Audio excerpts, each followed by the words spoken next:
ఖర్జూరాల కన్నా కమ్మాగుంటయంట లేక లేక నేను ఫోను చేస్తే నువ్వు హల్లో అన్నవంటే బెల్లం బువ్వ కన్నా తీయగుంటదంట ఎన్నడూ నాడు ఫోను చేసి బాగున్నావన్నవంటే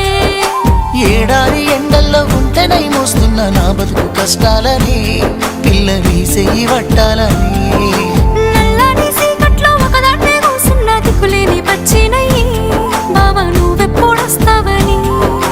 ఏలైపోతుందే పిల్ల ఎన్నెలొచ్చింది మన బతుకులా ఏలైపోతుందే పిల్ల ఏలు వట్టంగా వస్తున్నాయా ఇన్నాళ్ళ ఎడబాటు ఎడవాసిపోతుందిలే ఈ సీనయ్య గుండున్నదే సినదానా నీ కోసము ఈ